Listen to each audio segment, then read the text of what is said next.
What's up, my hyperlinks? HMK here once again with some news on Breath of the Wild. Eiji Aonuma recently, or I should just say today, had an unboxing of the special edition or the limited edition of Breath of the Wild from Europe, which includes the game, the soundtrack, and the Master Sword of Resurrection. However, he went on to say something interesting about the flower, that particular flower that we see everywhere for Breath of the Wild. You know, the flower that a lot of people are like, oh, that flower's not important, it's just a flower. How important can a flower be? Well, as you know, as time went on, we kind of got the gist that this flower will be important to the game, and now we know the name of that flower, which is really intriguing. Now I'm going to talk a little bit about the flower or the name of it, but this should be considered spoilers for those who don't want to know anything about the story or about the lore of Breath of the Wild or anything like that. So if you don't want to know the name or what I'm going to talk about of this particular flower, please close the video. However, if you are sticking around, be sure to check out my Breath of the Wild and Nintendo Switch giveaway. Everything you need to know is in the description box below. Thank you so much for 100k. But now, this flower, last warning, spoilers,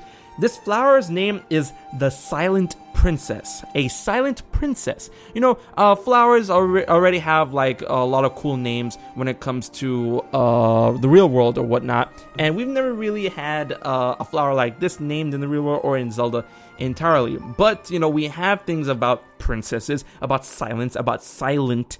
So it's really interesting that we have this name called the Silent Princess, and it does have some sort of connection to the Master Sword and why it's beaten and why it's there or how it could be healed or whatnot. As Aonuma says in the video, it's like, oh, if you want to know why this flower is growing next to the Master Sword and why the Master Sword is all, you know, beaten and bruised. And by the way, this flower name is a Silent Princess. If you want to know more, you gotta play the game, which is cool, you know. But a lot of people theorize that this flower could have connections with Hylia, Zelda, the Master Sword, and even Link's memories, as we saw in some of the demo. When people go into the menu options, when they see memories, you see the flower in the background is a little transparent, but you do see it. And you know, it's on the cover, it's on the Z for Zelda, for Christ's sakes, because you know, a lot of people are like, oh, it's not important. I'm like, I'm pretty sure this flower is gonna be hella important. And the fact that the name itself is a Silent Princess, that just makes you wonder. You know, of course, princess are very important to the entirety of Legend of Zelda. You know, Zelda herself being a princess, the princess, and this flower could have some sort of relation to her, as we do see her interacting with one in a very recent trailer.